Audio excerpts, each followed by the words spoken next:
On this episode, I've got the amazing director, creator, and producer, Sheldon Epps. We talk about his move from Compton, California to Teaneck, New Jersey when he was just 10 years old, and how his mother introduced him to Broadway. We also talk about this notion he has that an audition is an opportunity to prove you are the answer to a problem. I thought that was really a special part of the conversation. We also talk about what it means to be chased by race, which is a theme that runs through his new book, which is called My Own Directions. And finally, we talk about his new romantic comedy, Christmas Party Crashers, which is on BET, that premiered on November 17th, and Personality, the amazing story of Lloyd Price, which is a fantastic musical that I saw and will be coming to Chicago in May of 2023. And so much more. Enjoy.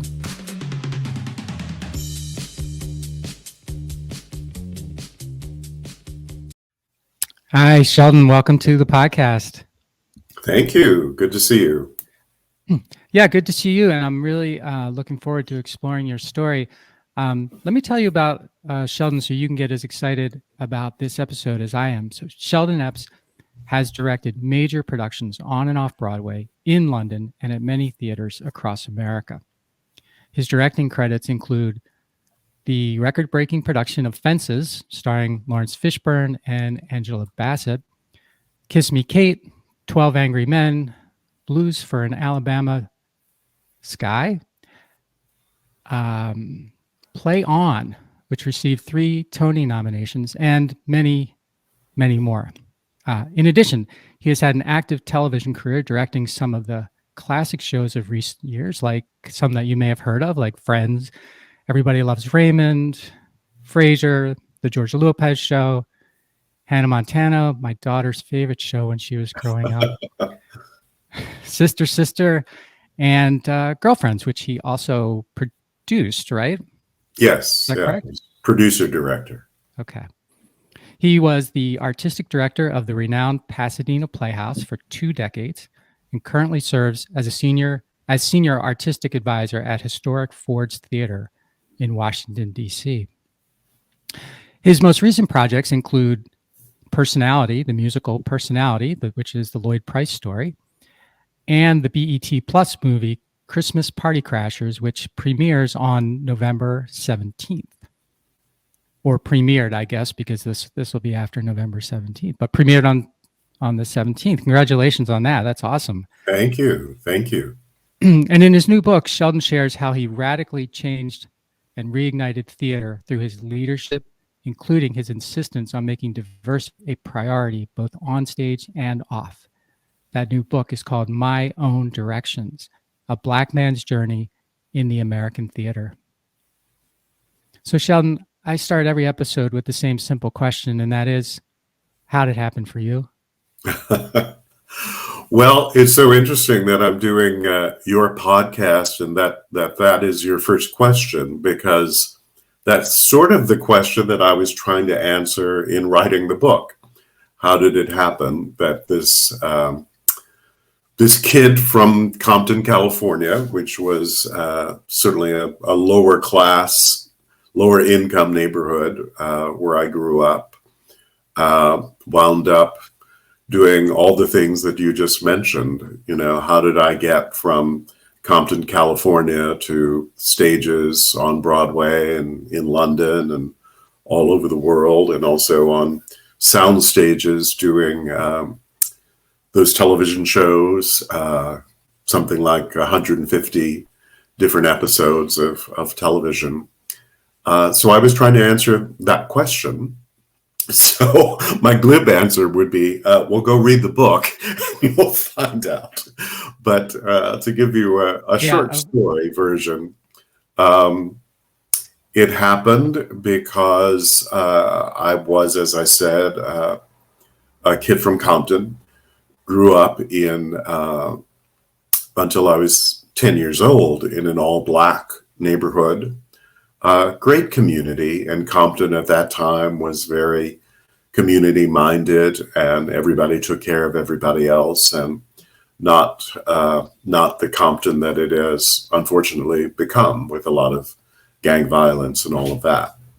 But it was definitely a lower income kind of upbringing, though you don't really feel that at the time if you have loving parents and a good community. But when I was 10 or 11, I moved to Teaneck, New Jersey, right outside of New York City.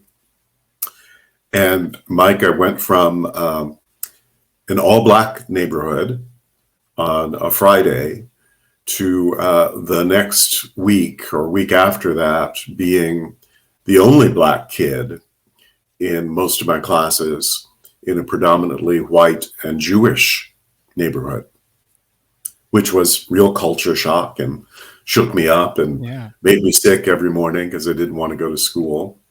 So I was lonely, and in fact, that loneliness drove me towards the drama club just as a place to be. At that time, I didn't have any real notion that I was going to become an actor or a director.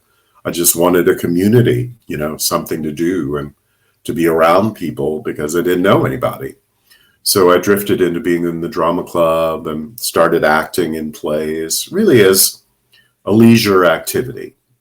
But then it started to get good to me over the years, and I did more and more of that, and studied acting over a summer in senior high school. And then in high school, said to my parents, well, I think this is going to be my career. I think I want to be an actor. And because they were very loving and very supportive, they said, okay, but you do have to go to college. You have to go to college and you have to get a degree. You can't just go study at American Academy or one of those schools in New York. You have to go to college and get a degree, which led me to Carnegie Mellon University in Pittsburgh, where I studied for 4 years and graduated with a degree, with a fine arts degree. And then started a career as an actor for 5 or 6 years after graduation, which then led to my career as a director and all of those many great credits that you mentioned, which eventually landed me at Pasadena Playhouse for 20 years, which at the time was a very white theater. And that's the question that I was asking in the book, is how did it happen that this black man, you know, who had many opportunities, landed at this all-white theaters, and how did he change it? Because it needed to change. So that's a kind of shorthand answer. There's many more details involved. Yeah. Well, let's see if we can explore some of them. Okay. And as Sheldon said, if you want the whole story of how it happened, buy the book right now, today on Amazon. Thank you. You're welcome. So the move from Compton to Teaneck, New Jersey, that was, as I understand it, predicated by your father, who was a minister or reverend, getting a new opportunity. Is that correct? Yeah, that's right. My father was a Presbyterian minister, so I'm a PK. I'm a preacher's kid. Okay. And his first church was a very small church in North Carolina, but that small church made enough noise that he was commissioned to go to start the first Black Presbyterian congregation west of the Mississippi River in Los Angeles. And he started that church in a garage. There was no church. There was just a garage where they held services. They had 5 or 6 people in their first service, but he built it to a very large congregation that served the community in many ways, and was noticed again by the national organization of the church. So he was brought back to the administration of the church, which was at a building called the Interchurch Center on Riverside Drive in New York, that some people called the Vatican on the Hudson, because it was the location of all the Protestant denominations. Okay. So it was because of his getting that job and that opportunity that the family moved back to Teaneck, New Jersey, which is very close to New York City. And Sheldon, as you can remember it, at least, you mentioned how much different Teaneck was than Compton in terms of race. But what I'm wondering is, how else did your life change? And I don't want to get into like Broadway yet, but how else did your just family life change going from Compton to basically New York City? Yeah. Well, as I said, and it's almost literally true, I was in a Black community, in a Black school environment, all Black, really, perhaps some Latino people, but very few. And suddenly in Teaneck, New Jersey, I was literally the only Black kid in many of my classes. And it was like being thrown into a foreign culture. Suddenly people were talking about holidays that I didn't know what they were: Rosh Hashanah and Yom Kippur, Passover. I didn't know anything about any of that. People were talking about food that I had no idea. Bagels. I didn't know what a bagel was. That was so funny in your book. What's a bagel? Yeah, what's a bagel? What's that flat roll you're trying to give me? It's not a donut. It's not as good as a donut. And even language, words like chutzpah or oy vey, Suddenly I was hearing a language I didn't know.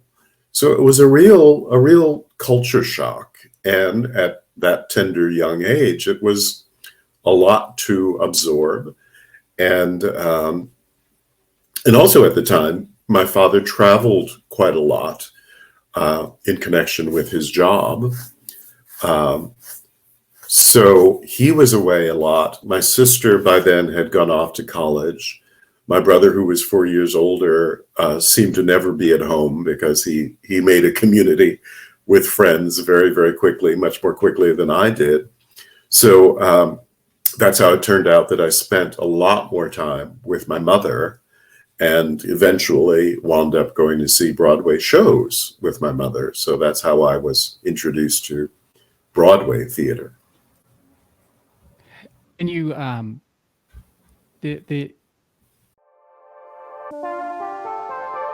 Hey everyone, if you like what I'm doing with this podcast and want to participate in more of the things I'm thinking about and exploring, subscribe to my newsletter today. It's super simple. Just go to 𝘾𝙘𝙧𝙚.com right now, put in your email, and you will get the very next issue. It's short, thoughtful, and designed to inspire, activate, and maximize the greatness in you. The way you describe it in the book is really touching, that you didn't really, as I recall, you didn't really realize that your mother had this sort of love of theater, right? And then she started taking you to shows. But then what I really loved was like how you described when you started going on your own. And it was, so what, tell me about that. Yeah, I mean, I always knew that my parents were arts lovers. When we lived in LA on the West Coast. Okay. They loved music. And I had been to a couple of theater productions, ironically, one of them at Pasadena Playhouse, but other places. But there wasn't a lot of theater in Los Angeles, so that wasn't a regular thing to do, or we couldn't afford it. Maybe even then we couldn't afford it. So we didn't go to the theater a lot. But when we moved, I discovered that my mother really loved Broadway musicals in particular. And so we would start to go on the weekend to Saturday matinee. And we would buy a balcony ticket for probably something like $5, which is amazing considering what they are now, even in the balcony. Yes. And so that was my first taste, and I fell in love with it. And then when I was a little bit older, by the time I was a junior, maybe in high school, I started going on my own. I would save my allowance and, scrape together $10 for the bus fare and a hot dog and a ticket to a Broadway show. And I would start to go almost every week. My weekend activity would be going to see some play. And as I wrote in the book, Times Square was a pretty dicey area. The theater district of now is not the theater district of way back then. It was, it was brave or stupid for a kid to go to the theater by himself during that time. They were at least cognizant enough of what it was like that they said, well, you can't go into the city at night by yourself. But, if you wanted to go at 2 o'clock matinee and get home before dark, they were okay about that. Yeah. And I would go see, all kinds of things. I would see musicals. I'd see Shakespeare. I'd see, new plays, old plays. I had this just crazy taste to see everything. And at that time, were you, after you would see these things, would you go home and sort of write up things or role play or, take it further than just the theater experience? That's a good question. And you're reminding me of something and asking the question that no, I didn't journal things. A lot of people keep records of every show that they saw. I never did that, but I used to love to buy Broadway cast albums. So I'd see a show and then I'd try to find the cast album somewhere. And at that time, department stores even had record departments. I don't think those even exist anymore, but you used to go to the record department and look through the stacks. Yeah, sure. Yeah. So I would do that a lot, and I would go Times Square. The theater area had places where you could even buy secondhand records, which was great because they were cheap. Sometimes they'd have skips and scratches in them, but they'd be $2, so you didn't care. So I would buy those, and I do remember often sort of sitting in the basement listening to those cast albums and replaying the show in my mind. Yeah, that's true. I would do that. And you reminded me a little bit of me when you described, the Jewish neighborhood and those, the holidays that you mentioned, because my wife is Jewish and I grew up Catholic, and we met in college. The first time I went to her house to meet her parents, it was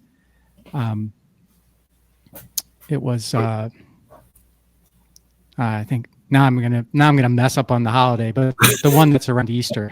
Anyway, and that was I think that's Passover. Yeah, thank you. And I was just so out of my element that first time, all the words, all the food, everything was so different. I grew up in a just like a parish Catholic neighborhood, and everybody was Catholic pretty much that I knew of. So we never had any discussions about any of that stuff. But then the other thing, my wife is she grew up in Connecticut, so train ride into the city, and her parents started taking her to shows when she was young. And so we've seen a lot of shows. She does two things. She gets the movie poster and frames the show poster and frames them. So in our house, we've got several sections with a bunch of those. And then the music, every musical that we see, I'm listening to it all the time on the sound system in our house. It's just on all the time now. Right, right. It's interesting. And playbills. Remember playbills? Playbills, sure, yeah. Yeah, I had a big collection of playbills, and I didn't love reading them so much, but I love the cover. I love the artwork, whatever the artwork was on the cover. And also in the New York Times, the Sunday New York Times, Al Hirschfeld drawings. Oh yes, yeah. Those beautiful pen and ink drawings that he would do of Broadway shows, and I would love it if he would do a drawing of a show that I had seen, because then I could really relate to what was there. Or sometimes sometimes his drawings were so great that I would say, oh God, I got to see that show. That looks amazing. Yeah. But he really you mentioned your sister and your brother. Oh, go ahead. I'm just saying he really captured the energy and the spirit of what it was like to be sitting in the audience. That was his great art. You mentioned the your sister, your older sister, and your older brother, and is it Francis and Braxton? Is that correct? That their names? Yes. So, just curious, where did they go with their lives? Where are they with their lives? My sister went to a school called Knoxville College in Tennessee. And then she moved to New York, and she was a social worker for a long time in New York City. Actually, not such a long time, because it was a rough job. So she only did it for a few years. And then she became a flight attendant for TWA, when there was a TWA, which later merged with American Airlines. And she did that for a really long time. She did that for like 25 years, maybe, and flew mainly international flights. So she was all over the world, and then retired to Teaneck, New Jersey, where she still lives. Oh, so she's still there. Okay, great. Yeah.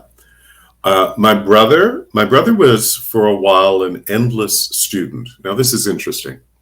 My brother was told in high school, you are not college material. You should try to think of a trade other that doesn't require you to go to college, because you're not college material.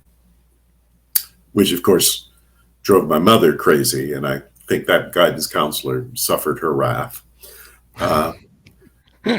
But then my brother he did go to a small undergrad school out here in California called Whittier College. But my brother then got degrees from Rutgers University and Yale University. So we're all the not college material people. Yeah, exactly. So clearly he was getting very poor guidance from that guidance counselor. So he was a perpetual student, and he studied at every one of those places. I think he had a different major, but ended up at Rutgers getting a law degree. And he was a public defender for a while, but then unfortunately died quite young and quite suddenly in his early 40s. Had a quite sudden illness, which took him away. That had her. Okay. Yeah. Okay. Well, I didn't mean to bring you down there. Sorry, I didn't. That's okay. I remember the good parts of him, and we had a very contentious relationship for most of our lives. But fortunately, by the time he passed away, we were much closer. Okay. Well, great. I'm glad that, because there's so many of those stories that don't end up that way, right, Sheldon? It's like we've got a grudge or whatever, and we're never gonna, Right. You don't have a chance to work on it. Yeah.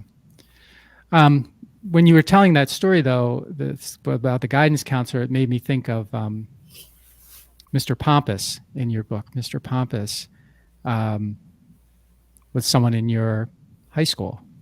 Yeah. Right? Yeah. So I thought that was really a great little story, how, you're just sort of kicking around, where people are going to school. And he mentions Carnegie Tech. I think it was called Carnegie Tech at the time.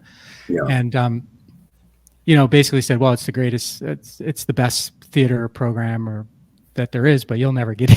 You'll never get in. And that sort of lit a fire under you, right? Tell me about the fire and why. Yeah, and it's interesting, both the story that I just told you about my brother and this story. The book is very much about all the things that as Black Americans we were told we can't do and shouldn't even try to do.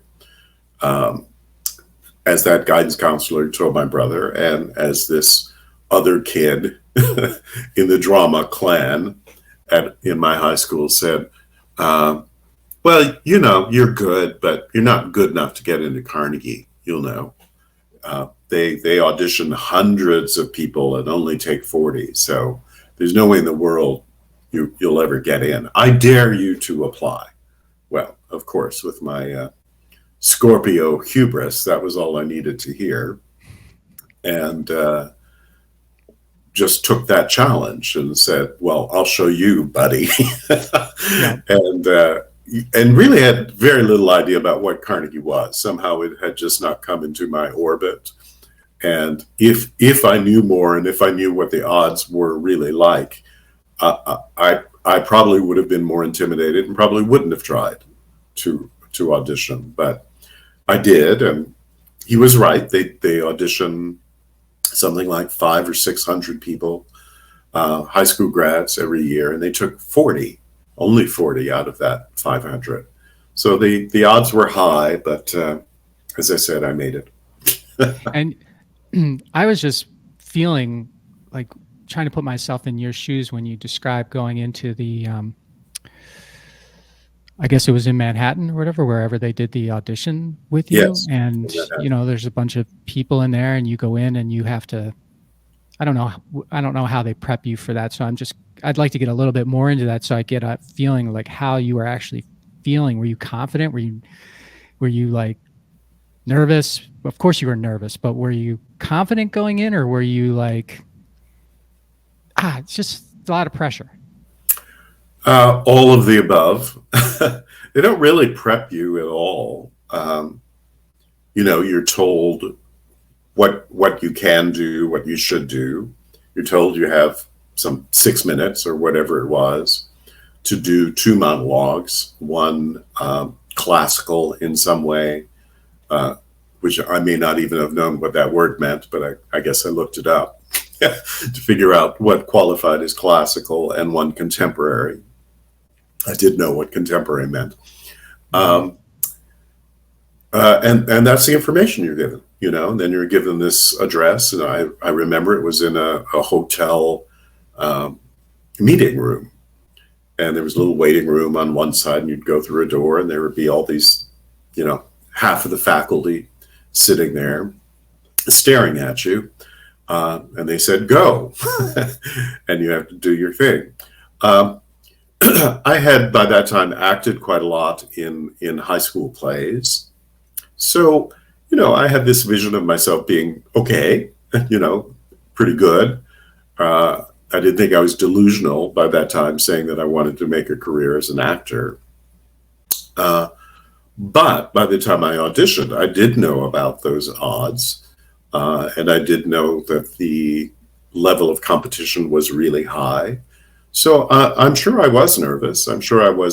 But, I just sort of blinded myself to the odds and the competition and did what I do. It's what I now tell students who are auditioning for anything, not just schools, but anything. An audition is your opportunity to have fun doing what you do, It's not fun to be out of work. It's not fun to look for work. And sometimes when you get a job, it can be not so much fun because you might be working with a jerk or, with bad material or whatever. An audition is an opportunity just to have fun doing what you do because it's really completely in your control. Nobody has told you how to do it. Nobody's telling you how to do it while you're doing it. So just, rely on yourself and have fun. So something in me, even at that young age, allowed me to do that, to just enjoy the fun of doing what I had come to love to do.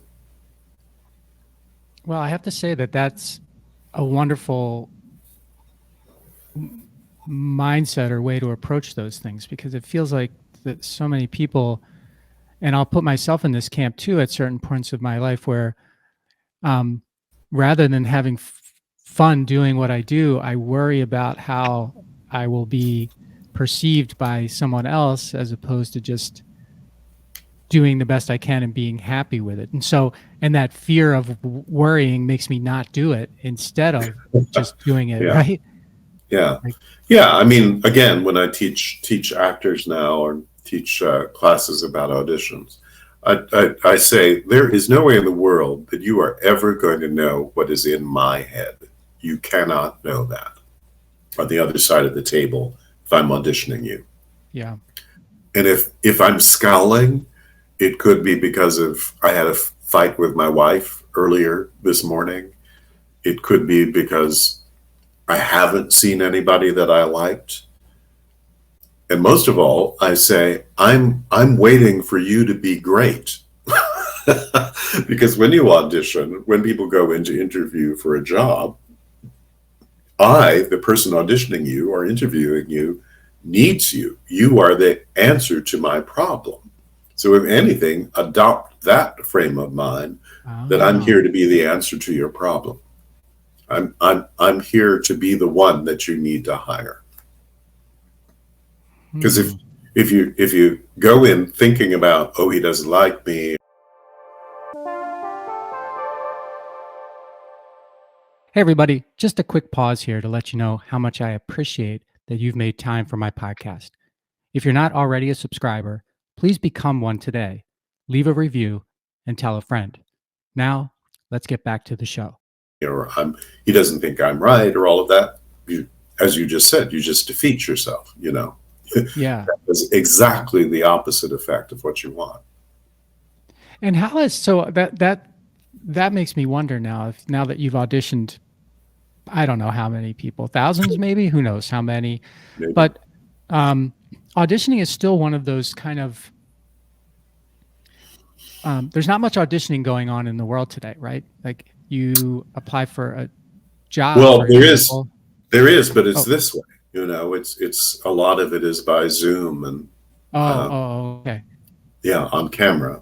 Where I was going with it is that when you're auditioning for a part or role somewhere, there can be all kinds of, like you said, you may not be the person I'm looking for. You may not have the right voice. You may not have the right look. You may not be the right height. Right. All of these things that you can still do in auditioning to weed people out that you really mostly can't do in the work, right, in a regular workplace, right? So first of all, do I have that right? And second of all, if I do, how much or how little has that changed over your career? Yes, you're right. And I think it's changed very, very little. I think, the things that I considered as a young director are things that I still consider. Yeah, you certainly have images in your head of what you think particular roles in the play, the musical, should sound like, should look like. But sometimes a great moment is when someone comes in and completely changes your image about that, and makes you rethink and reconceive the role, and maybe even the entire composition of the cast, because you fall in love with that one person. So then you begin to reshape your thinking about the rest of the cast to work with that person. So again, I think that's why I sometimes say, again, in teaching young actors, if you're a chicken, be the best chicken that you can. If I'm looking for chicken, that will be great. If I'm looking for steak, there's nothing you can do about that. You can't suddenly become steak. You can only be the best chicken that you can be. However, if you're really good, you might convince me that what I really want is chicken. I love that. Yeah, that's really cool. I like that. Yeah, that's becoming an answer to a problem you didn't know you had. So yeah. You thought you wanted steak, but you really wanted chicken. Yes. Yeah, I thought I was looking for this. I'm actually looking for you. And you're not at all what I thought I was looking for, but now you are exactly what I want. And I imagine it's hard to to anything, but and there's probably a lot of like, oh, but I imagine too that when that one person like that, the person who changes your mind from steak to chicken walks in, it's like, this is why I do this, right? To find people like this who can take my ideas and my creations or whatever, right? Level would have been thought of. Yes. Yeah, that's exactly right. Whether that's, Lawrence Fishburne and Angela Bassett, who you mentioned before, or some kid right out of college, right. That's actually the best when you sort of discover that. When you discover somebody walks in that you've never seen before, and they're brilliant, they're wonderful, they're everything you could have hoped for and more. That's really exciting, Lawrence Fishburne and Angela Bassett, you kind of know they're going to be good. They might be better than you thought they were going to be, and they are, but you kind of know they were going to be good. But it's great to discover somebody completely new and fresh that you've never seen before. And is there a person that comes to mind, Sheldon, that did that for you? That just basically, I don't know, they just stand out as someone who blew you away, and then as a result, came into you when they were completely unknown, and then now they're, everyone knows them, sort of thing. Yeah, I've had that happen a few times. Tessa Thompson, who was like that, he's become now a very, very big movie star. Was in my production of Blues for an Alabama Sky that you mentioned before. But I met her, when she was very, very young. Actually, in that same production with Fences, there's a young actor, or was young at the time, had just gotten out of Yale, named Brian Terrell Clark, I think is his full name. And he came in to audition for The Sun and was just great. And he's gone on to a very prominent Broadway career. And I just saw a young woman the other night at a celebration I hadn't seen in several years. Joanna Jones is her name. And she had just gotten out of UCLA's musical theater program and came in to audition for my production of Kiss Me, Kate, and just totally blew me away and was wonderful, and did Kiss Me, Kate. And then 6 months after that, she was on Broadway in Hamilton. So, oh, no kidding. Yeah, nice. It's great to see somebody like that. Yeah, it's got to be remarkable to just see so many people. It's remarkable as an audience member to see someone who is unknown become known, for their talent, but you see them even before that, and you're basically making a bet that they're going to be seen by the audience the way I just described. It's really, it's like seeing the future. It's like you're seeing the future. Yeah, and I should say, the flip side, the sad part is, I've also seen people like that in auditions who came in, gave great auditions, and then cast them, and they were great in the play, and then things don't happen. The luck doesn't go their way further down the line, and I sadly find out that they've left the business or gone on to other things, and that's very sad to me. Especially when it's a very young person that I've believed in very strongly. Sure.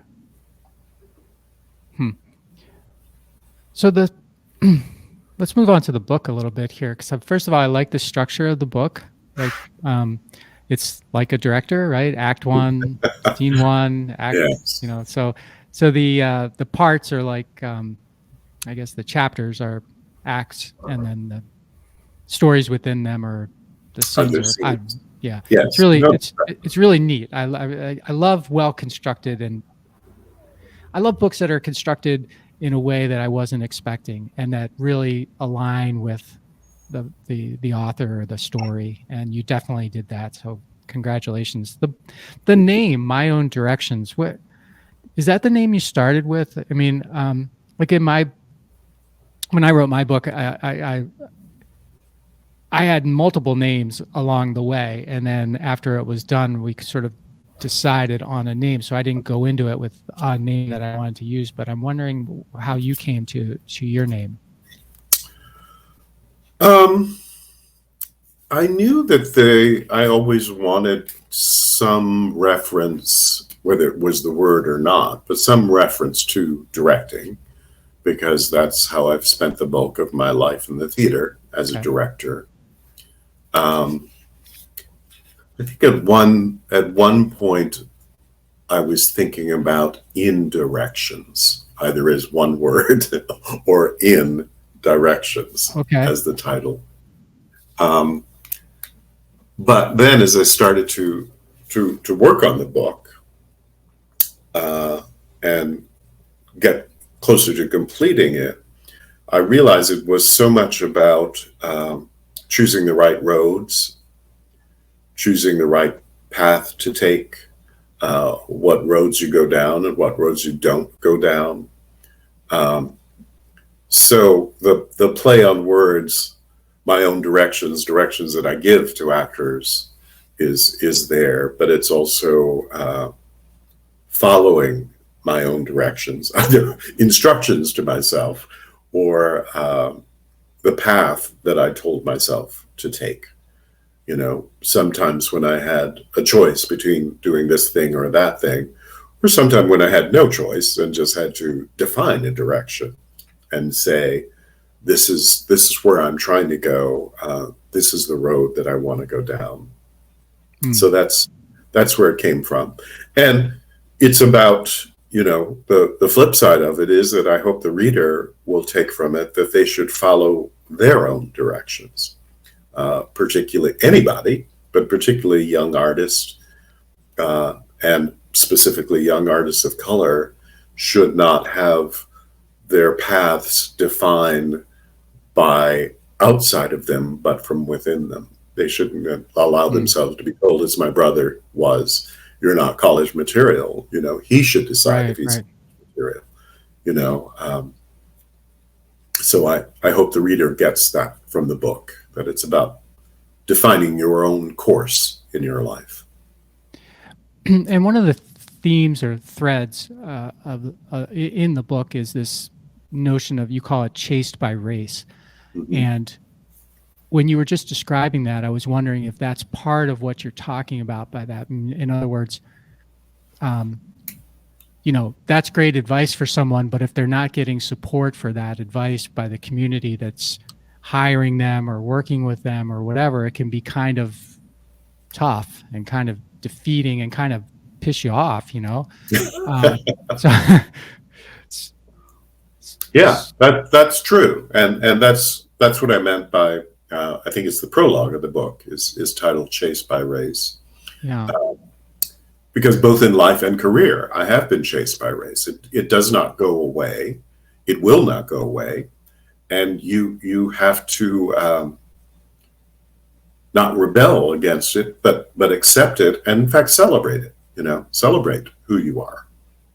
And there have been those in my life who have said, "Well, you can't do that. You're black. You can't do that." You know, what would you know about doing that play, Shakespeare, Moliere? You're black. You can't do that. What would you know about running a theater company? You know, maybe you could run a black theater company, but this is a white theater. What would you know about that? You know, so that's always chasing me. Yeah. You know, while chasing all black Americans. You know, what's Toni Morrison called it, the white gaze. You know, the white gaze is always on you, and we people of color spend too much of our time trying to satisfy the white gaze. She said, don't. Satisfy your gaze, you know. I cannot write to please the white gaze and white America. I must write from my experience and please myself as a writer. You know, I must follow my own direction. Yeah, that's what Chased by Race is all about that feeling of knowing that it's always there in big ways, as we just talked about, or in small ways, you know, the furtive glance you get or the sly comment. I have a good friend that I joke about this with, you know, people often tell him and me with some surprise, "Oh, you're so articulate," as if you shouldn't be. Oh, okay. You know, intending it to be the compliment, but I also have to recognize, well, thanks. You know, I have to recognize. Well, you might. Implication. Yeah. That might be something that you could potentially hear, as though, the college. Yeah. Almost got said to your brother, right? That's like, it's like, right. Yeah. Right. Yeah, you're right. Yeah. And almost, you know, what right? Just a short break here to ask you a question. Have you read my book? It's called Ownership: How Getting Selfish Got Me Unstuck, and it's available on Amazon, Audible, and everywhere else. If you're looking for inspiration that will help you unlock your greatness and potential, order or download your very own copy today. Do you have to be articulate? Not just how did it happen, but, you know, what right do you have? You're black. You're a black kid. What right do you have? What happened? Yeah, what happened? Yeah, how'd that happen for you, right? Yeah, exactly. Right. So the reason that you wrote the book, I mean, why now and why write it? Is it something that you've wanted to do for a long time and just hadn't gotten to, Sheldon, or is it something that, what is it? A couple of things. One of them just logistical, and the other more socio-political, to be highfalutin and articulate. Yes, very, very well done. Yes. Thank you. When I stepped down from my job at Pasadena Playhouse in 2017, actually, so a while ago, many people said, you know, you should write a book, you know, and I would say, well, why? They'd say, well, your story is a very unique story, and you accomplished some great things in an American theater and for the American theater. So you should talk about that. So enough people say that, you start to consider, oh, maybe they're right, maybe I should. So I started thinking about it then, but then, and you may know this as a writer, you will give yourself any excuse in the world not to sit down and write. And, you know, I was working and I was in rehearsal for this, or I was doing this television show. And then this thing called the pandemic hit, and we were all told to stay home.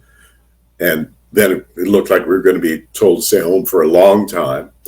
And so, you know, my own gaze, my own black man on my shoulder said, you have no excuse not to sit down and start writing this now. Now's the opportunity, right? Yes. Now's the time. Now is the time. Logistically, now is the time to do it. And round about that same time, the Black Lives Matter movement started as a result of George Floyd's murder. And growing out of that, conversations about racism in the theater and in the entertainment industry in much more direct and honest ways than they'd been out there before. Now, I had been talking about those things for years, but suddenly the conversations were louder, there were more people involved, and they were more honest. And what was disturbing was to realize that some of the things that were being said and being taken as being new things or new issues or new challenges were things that I had been talking about for decades and others had been talking about for decades. So it was a way of declaring, number one, these things are true. These things have always been true. but also there's no reason for them to be true, and now is the time to do something about them. Mm. And that has happened, not just as a result of my book, but also because of those conversations. You know, things have changed a great deal over the last 2 or 3 years. There's still more work to do, more to change, more to be accomplished. But I have to acknowledge the fact that things are changing and continue to change in a good way. And do you feel like your experience and your career has provided a model for how, not just for the possibility of that change, but how it can continue and in fact it's accelerate?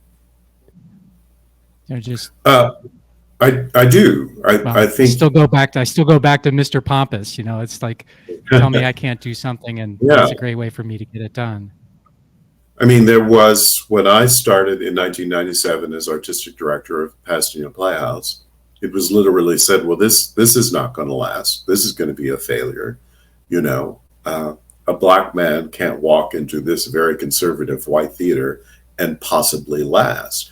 And there were also people who said about me and others, well, people of color don't know anything about running theaters or running major opera companies or dance companies or all of that, unless it's, you know, an ethnically specific situation. So, you know, anybody who's going to try to do that is going to fail. So we'll just wait for them to fail.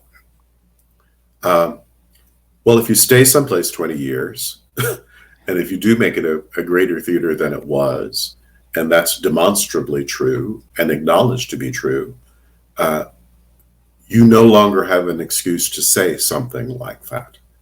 You know, you no longer have any justification for making that claim. So I do think that as a result of my long tenure and blessedly successful tenure, that is why many more opportunities have opened up for people of color.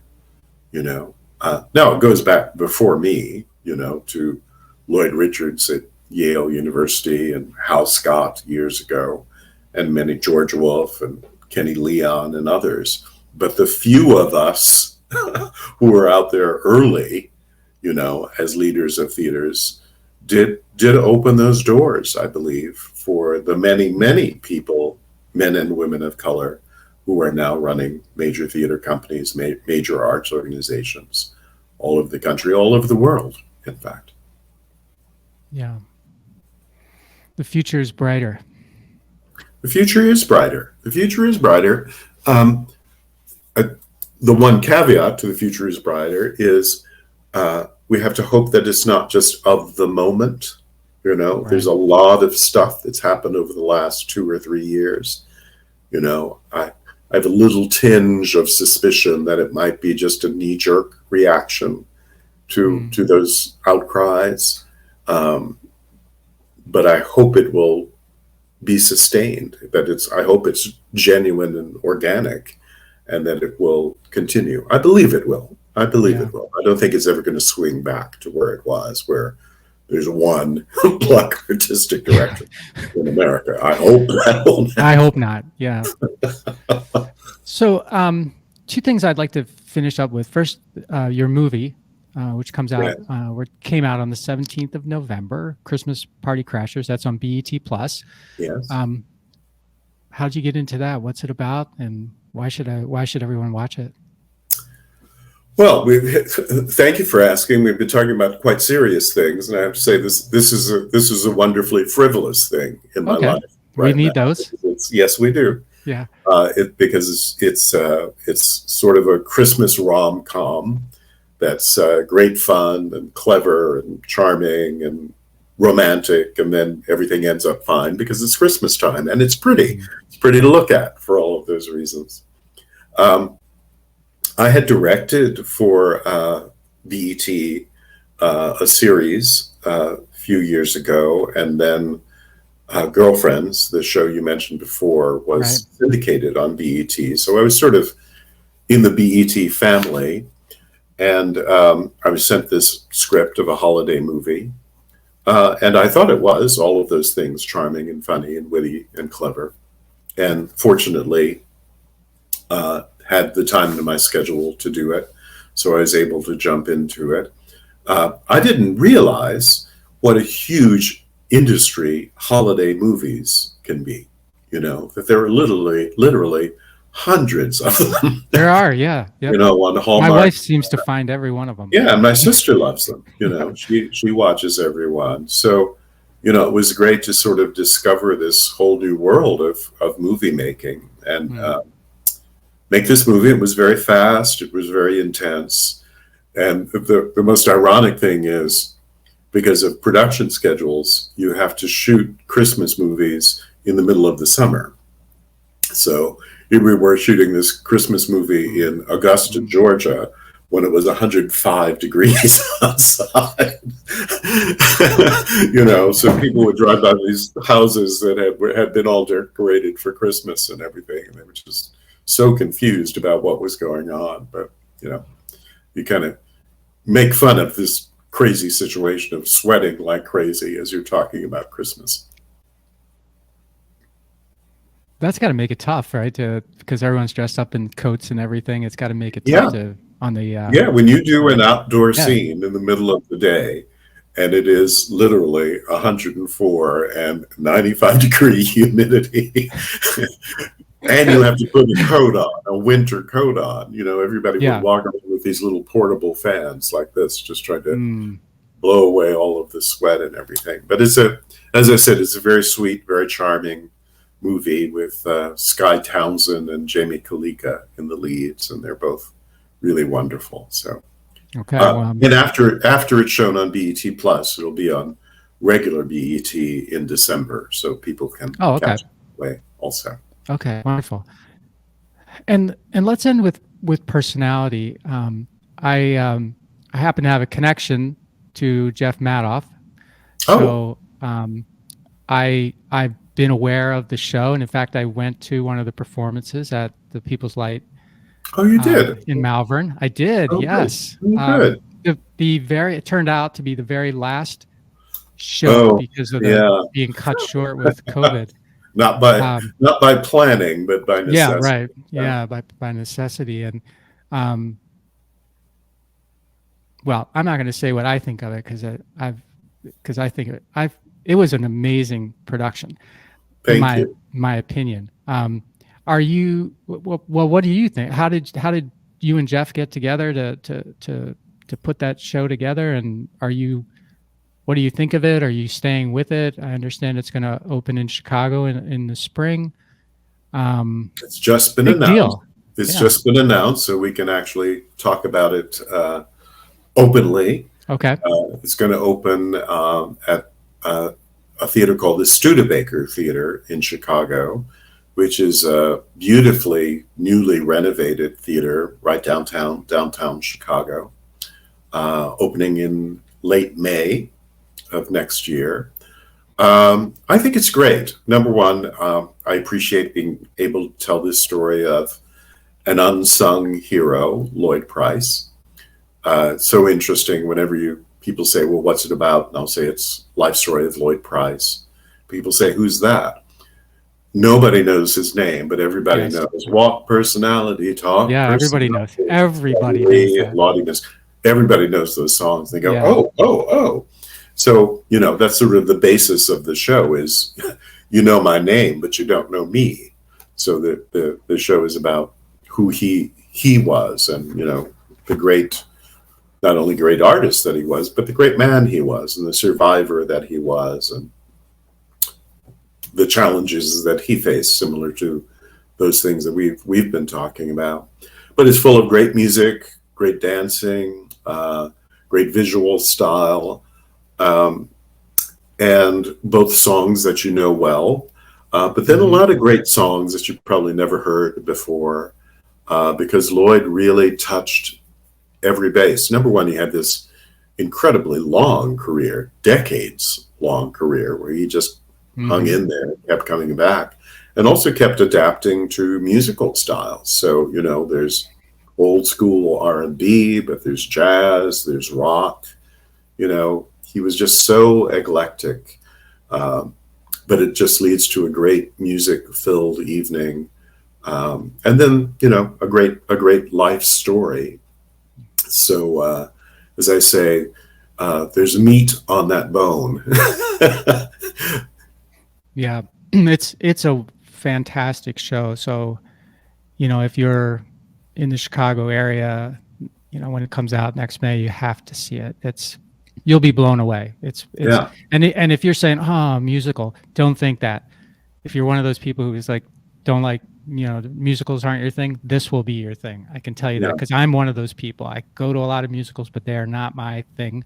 But your wife likes them. Yes, and my older daughter loves them as well. But this is my thing, so I think people will love personality. Thank you. Well, Sheldon, thank you so much for being on the podcast and sharing your story and telling us about your book and all the other things that we got into. It's really an honor to have you on, and I'm just happy we were able to put this together. And I wish you tremendous success going forward. Although you don't need it, because I know. Yeah. Thank you so much. I've enjoyed the conversation. Thank you.